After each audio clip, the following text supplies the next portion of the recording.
여보세요. 네, 안녕하세요. 네. 지금 연결 상태가 좀 잡음이 많으니까 혹시 TV 켜놓고 계시면 TV 끄시고 전화로 저랑 얘기를 조금 하시면 좋을 것 같아요. 네, 네. 네네. 지금 보니까 한쪽 다리가 많이 부어서 이렇게 네. 굽혀지지가 않고 자꾸 네. 경련이 일어나는 것 때문에 전화를 주셨네요. 네, 네. 네, 그리고 아까 또 한쪽은 무슨 수술을 받으셨다 그러는데 어떤 무슨 관절염 수술을 받으셨나요? 한쪽은 옛날에 네. 여기 한 동전 크기만큼 관절이 있다 그래서 네.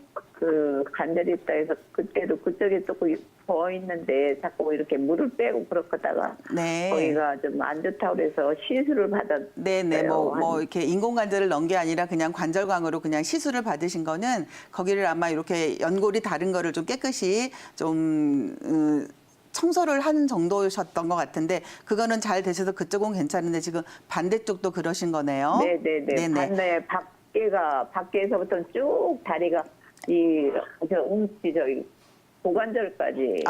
그러면 다리 전체가 무릎 관절뿐만이 아니라 고관절부터 다리 전체가 한쪽 다리는 부어 계시는 거네요. 네, 그렇게 붓기는 무릎이 더 붓고 네, 그 무릎도 고관절까지 부으시고. 절절거리면서. 네네. 그러면 혹시 어머니 심장이나 신장이 안 좋다는 어떤 그런 진단을 받으신 적은 없으신가요? 뭐요? 심장이나 신장. 신경? 심장. 심장? 네네.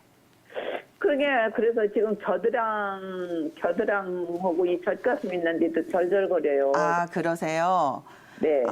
그리고 혹시 뭐 갑상선 기능 저하증이라든지 그런 것도 없으시고 소화는 잘 되시나요?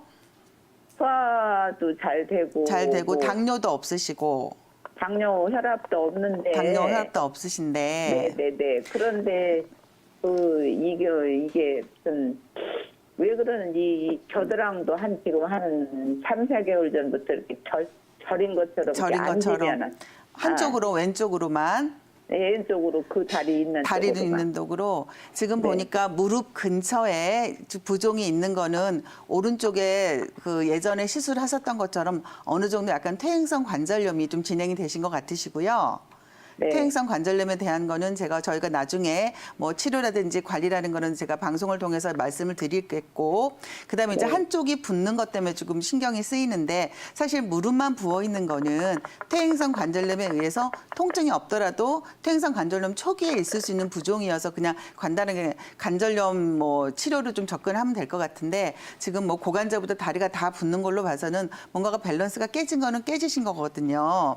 그래서 부종이 있는 이유가 굉장히 다양한데 일단 심장성 부종이라고 하는 거는 주로 하체가 붓기를 시작하고 신장성 부종은 상체 쪽으로 먼저 붓기가 시작을 하는데 지금 왼쪽 약간 가슴 쪽으로 조금 불편감이 있으시다고 하니까 약간 심장 체크도 한번 해보실 필요가 있고 양방에서 검사를 하셨는데 심장에 이상이 없는데도 계속 이런 증상이 있으시면 한방에서는 심장에 이상이 뭐 기질적으로는 이렇게 눈에 보이는 검사를 통해서는 나타나지 않아도 화병에 의해서 화로 이게 심장이 찐눌러 있다거나 이런 경우에 심장이 자기 역할을 못했을 때 어떤 전체적인 순환 장애를 일으켜서 부종을 야기할 수가 있으니까 그 부분은 정확한 진맥을 좀 통해서 좀 접근을 하셔야 될 것 같고요. 네네네. 그래서 지금 그다음에 보통 사람들이 한쪽으로 좀 증상이 오면 조금 걱정을 하시는데 사실 이게 앞에서 혹시 방송을 보셨는지 모르겠지만 상체 쪽에서는 경추 관계가 있고 하체 쪽은 요추랑 이 척추 그 허리뼈랑 관계가 있는데 이게 상하체가 좀 같이 이렇게 한쪽으로 좀 문제가 있는 거는 어떤 경락적으로 순환이 문제가 있을 수 있는 거니까 이거는 뭐 뇌 검사를 한다거나 심장 검사를 해도 이상이 없는데도 이렇게 증상이 나오시면은 일단은 한의원에 가셔서 왜 한쪽으로만 증상이 순환장애 증상이 나오는지 그 원인을 이게 심장에 의한 어떤 이상에 의한 것인지 아니면 뭐 소화기에 의한 것인지 그거는 사실 정확한 진단을 좀 전화상보다는 일단 먼저 정확히 진단을 하시는 게 좀 중요할 것 같아요. 한방학과로 찾아가서요? 네네네. 한의원에 가셔서. 그래서 한의원에 제가 갔었는데요. 네. 가니까 뭐 소화 쪽 소화가 잘 안 되냐고 그렇게 말씀하시는데. 네, 금방 제가 말씀을 드렸는데 일단 한쪽으로 어떤 부종이라든지 경련이라든지 어떤 통증이 나타나는 거는 심장에 이상이 있을 수도 있고 소화기에 이상이 있을 수도 있고 아니면 이게 신장에 이상이 있을 수도 있고 아니면 전신적인 어떤 순환에 문제가 있을 수도 있으니까 그거는 소화기 치료를 해서 아니면 또 다른 방법으로 좀 접근을 해보셔야 되니까 한의원을 지금 다니셨던 데서 뭐 이렇게 치료를 하셨는데 뭐 그러니까 좋은 효과를 못 보셨으면 조금 한의원을 옮기셔서 좀 더 정확한 진단을 받아보실 필요가 있으실 것 같아요. 네. 네, 어머님 궁금한 점이 좀 해결되셨어요? 네. 네, 치료 한번 네. 잘 받아보시고요. 또 궁금한 점 네. 생기시면 저희가 상담 언제든지 도와드릴 테니까요. 연락 주세요. 네, 감사합니다. 네, 감사합니다. 네, 수고하셨습니다. 네, 저희는 계속해서 어머님 증상에 대해서 이야기를 나눠볼 텐데요. 윤상현 원장님, 아무래도 이렇게 퇴행성 관절염으로 고생하시는 분들 연골이 다를 경우에는 수술을 받는 경우가 굉장히 많잖아요. 또 병원에서도 수술을 제한하는 경우가 굉장히 많은데 또 이 수술의 시기도 저희가 굉장히 중요하다고 생각을 하잖아요. 언제 받는 게 좋을까요? 예, 수술 참 많이들 받으시죠. 제가 임상에서 뵙건데 한 70세 이상 우리 어르신들 같은 경우에는 한 3분의 2 정도 비율까지도 수술 받으신 분들이 굉장히 많습니다. 특히 인공관절 수술, 고관절 수술 많이들 받으시는데요.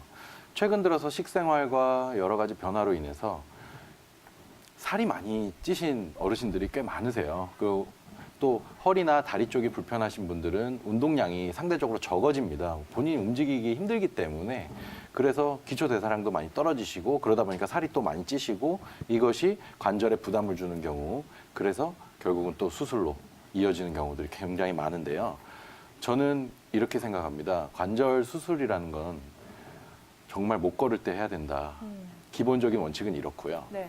좀 자세하게 전문가적인 입장에서 봤을 때는 조직에 괴사가 진행된 경우 그러니까 주변 조직들이 이 관절을 무릎 관절을 지탱해 주지 못해서 뭐 압박이나 아니면 세균성 감염 등등의 여러 가지 이유로 조직의 괴사가 진행이 돼서 안에 더 이상 내가 가지고 있는 관절 조직으로는 내 무게를 감당할 수 없을 때 그거는 의사 선생님이 판단을 하시겠죠. 아무래도 이제 수술을 하는 과는 정형외과니까. 근데 그런 상황을 주위의 한의사 선생님들도 보면은 대부분 진단이 가능합니다. 그러니까 영상 촬영을 통해서도 진단이 가능하고요. 조직의 괴사가 있을 때 아니면 실생활에서의 이제 여러 가지 상황들을 얘기를 듣고 한의사 선생님들도 판단이 가능합니다. 그래서 그런 경우에 첫 번째 수술 적응증이라고 말씀드릴 수 있고요. 두 번째는 이게 좀 더 실생활에 연결이 많이 될 것 같은데요. 내 기운, 컨디션, 나의 회복력, 면역력이 지금 현재 있는 염증을 이겨내지 못하는 경우입니다. 내 스스로가 이 염증을 해결할 수 있는 자연 회복력이 있다면 얼마든지 치료를 통해서 자연 회복력을 통해서 이 염증을 해결하고 다시 건강한 상태로 돌아갈 수가 있습니다. 여기서 말씀드리는 건강한 상태는 이미 닳아 없어진 조직이 재생되는 것이 아니고 현재 상황에서 통증을 느끼지 않는 경우 통증이 없으면 얼마든지 생활이 가능하고 운동을 통해서 다리 주변 조직의 기능을 강화시킬 수 있거든요. 네. 그런 경우에 이제 수술 굳이 하실 필요가 없는데 기운, 그다음에 영양 상태, 면역력, 자연 회복력 등이 현재 있는 염증을 치료할 수 없는 경우에 아무리 쉬어도 낫지 않고 계속 아파요. 점점 더 심해지는 것 같아. 일상생활만으로도 계속 심해지는 것 같을 때는 어쩔 수 없이 수술 적응증이라고 봐야 되겠죠. 근데 바로 수술을 하지 마시고 일단 한방 치료를 통해서 기운과 자연 회복력을 높여보시고 그래도 안 된다면 그때는 수술 밖에는 방법이 없겠죠. 네, 예. 정말 수술을 선택할 때는 조금 더 신중할 필요가 있을 것 같은데 내 몸 상황과 또 증상의 진행 단계에 따라서 알맞은 시술법을 좀 챙겨봐야 되잖아요. 그쵸. 그렇다면 수술을 선택하기에 앞서서 한방적인 보존 치료 방법이 있는지 궁금하거든요. 한방에서는 어떤 치료 방법 사용을 하나요? 아, 예. 한방에서는 일단 뭐 침뜸 부항 그리고 탕약 이 정도의 이제 도구를 통해서 치료를 하게 되는데요. 근데 그 중에서 제일 중요한 거는 우리 몸에 기운과 면역력, 기혈이라고 하죠, 한방에서는. 그거를 통해서 도와줘서 이 무릎 관절에 가는 여러 가지 이제 영양 성분을 높이고 면역력, 면역세포 등을 더 활발하게, 혈액순환을 더 잘 되게 그 부위에 정체된 여러 가지 문제들을 해결할 수 있도록 도와주는 치료를 하게 됩니다. 그렇군요. 박소영 원장님, 또 이 밖에 한의원에서 받을 수 있는 치료 또 어떤 치료들이 있나요? 네, 보통 이제 무릎이 아프시면 먼저 정형외과 가셔서 사진을 찍으시고 처음에는 진통 소염제를 이제 드셔서 일단 통증을 잡으려고 그러는데 자꾸 진통제를 드시다 보면 사실 사람이라는 거는 자기가 불편한 다리나 불편한 관절은 조금 진통제를 안 먹이면 그거를 아껴 쓰게 돼 있는데 진통제를 먹어버리면 자꾸 과용을 하게 되죠. 그러다 보면 더 악화가 될 수가 있고 그렇기 때문에 진통 소염제 쓸 때는 조금 조심하셔야 되고 그다음에 또 조금 더 심한 경우에는 뼈 주사라 그래서 스테로이드를 맞는 경우도 있는데 사실 스테로이드 주사는 물론 이제 통증이 너무 심하거나 염증이 심할 때는 굉장히 드라마틱한 효과가 있어요. 하지만 그걸 반복적으로 맞다 보면 일단 더 많은 부작용이 있기 때문에 스테로이드 주사나 어떤 약보다는 한방 치료를 받으셔야 되는데 일단 앞에서 뭐 침이나 뭐 부었을 때는 부항도 뜨고 그다음에 사실 연골은 퇴행성 관절 연골이 닳아지는 건데 연골은 사실 한번 이게 파괴가 되면 재생은 안 돼요. 재생은 안 되고 그다음에 통증을 느끼는 거는 연골 자체는 신경이 분포를 하지 않기 때문에 연골이 닳아서 연골 때문에 아프지는 않고 연골이 닳으면서 이게 내려앉으면서 주변에 근육이나 인대가 주저앉으면서 그것 때문에 사실 통증이 있는 거거든요. 그래서 한의원에서는 인대나 주변의 근육을 강화하는 약침이 굉장히 요즘은 효과가 좋아요. 그다음에 많이 염증이 있어서 부어있을 때는 스테로이드 주사는 아니지만 스테로이드처럼 효과가 좋은 봉침이 굉장히 효과가 좋거든요. 그래서 그 부분에 주변에다가 봉침을 맞는다거나 아니면 인대를 강화하는 약침을 맞는 방법. 그다음에 당연히 근육이나 인대를 튼튼하게 하는 그런 한약재를 쓰면 훨씬 더 도움이 되겠죠.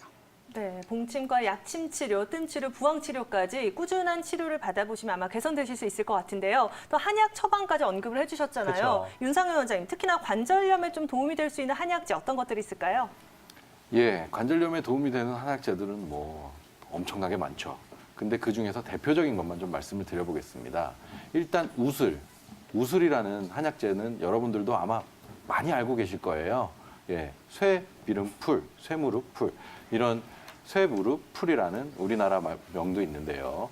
이 풀은 여러 가지 약재의 효능을 하초 쪽으로 끌고 가주는 역할도 담당하면서 무릎 쪽을 보호해주는 역할 그리고 우리가 항상 무릎에 보면 여러 가지 병이 왔을 때는 관절이 붓게 됩니다. 붓는 병이 많은데 이 붓는 물들을 수분들을 제거해주는 역할까지 하니까 정말 무릎에는 아주 효자 약초겠죠. 네. 예, 그리고 또 대표적으로 무릎은 신장이 관리하는 관절입니다. 그래서 신장을 보호해주면서 하초 쪽에 허리와 무릎 쪽을 치료해주는 두충이라는 약재가 또 있고요. 그 다음에 강근골, 근육과 뼈를 강하게 해준다는 오가피라는 약재. 여러분들 아마 많이 들어보셨을 거예요. 오가피라는 약재는 근육과 뼈를 강하게 해주는 역할을 하기 때문에 또 무릎에도 굉장히 효과가 좋은 약재고요. 그 다음에 마지막으로 뭐 인삼, 당귀, 황기 이런 보약들을 들 수 있겠는데요. 왜 보약이냐? 얘가 무릎에 무슨 관계가 있지? 사람의 기운이 떨어지면 수분 제어 능력이 떨어집니다. 그래서 붓게 돼요. 아까 전화를 주신 우리 어머님도 한쪽이 붓는 지금 상황인데요. 그쪽으로 한 방으로 보면 기혈 순환이 안 되고 약하기 때문에 이 수분들을 처리할 수 있는 능력이 지금 떨어져 있는 상태입니다. 그래서 림프나 정맥, 동맥 등의 혈액들이 한 곳에 정체가 되고 그 정체된 혈액들을 끌어올릴 수 있는 아까 우리 박소연 원장님이 말씀하셨던 심장의 기능이 떨어졌다. 심장이 펌프로서 혈액을 돌려줘야 되는데 그 기능이 떨어지다 보면 혈액이 정체가 되고 그것 때문에 삼투압이 높아지면서 부종이 일어날 수 있거든요. 그런 현상이 지금 한쪽에서 진행되고 있으신 걸로 보여요. 그런 것들을 해결해주는 인삼, 당귀, 황기 등등의 보약도 충분히 고려해 볼 수 있겠습니다. 네, 이렇게 관절염 치료에 좋은 약재에 대해서 알아봤는데요. 이렇게 하나의 약재를 또 무작용 복용을 하면은 부작용이 발생할 수도 있기 때문에 이런 약재를 복용하실 때는 꼭 원장님들과 상담을 받아보시고 복용하시면 좋을 것 같습니다. 그리고 또 앞서 박소영 원장님이 이렇게 근육 관리를 굉장히 잘 해줘야 된다고 그렇죠. 했잖아요. 네. 고전 치료 얘기했을 때도 이런 운동법들도 알아놓으면 좋을 것 같은데 박소영 원장님 어떻게 관리를 하면 좋을까요? 네, 일단 무릎이 아프신 관절염 환자들은 첫 번째로 무릎의 충격을 최대한 덜 주셔야 됩니다. 그렇기 때문에 수영이나 아쿠아로빅을 권하고요.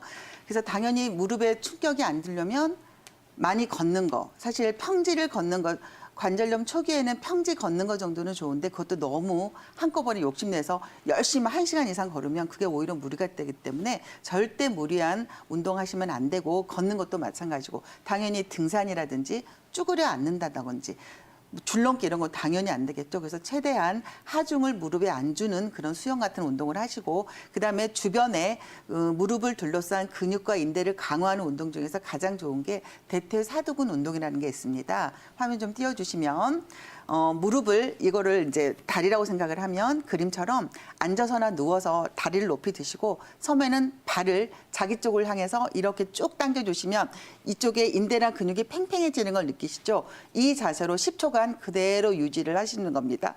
그 다음에 10초 쉬었다가 다시 한번 이렇게 이런 동작을 좌우 번갈아 가면서 한 번에 10회에서 15회 정도로 계속 꾸준히 이거는 평상시에 앉아 계실 때도 그다음에 기상 직후라든지 주무시기 전에 꾸준히 하시면 지금 퇴행성 관절염이 없으신 살짝 무릎이 불편하신 모든 시청자분들도 이 운동을 하셔서 좀 무릎을 좀 주변의 근육이나 인대를 강화하시면 훨씬 도움이 되실 겁니다.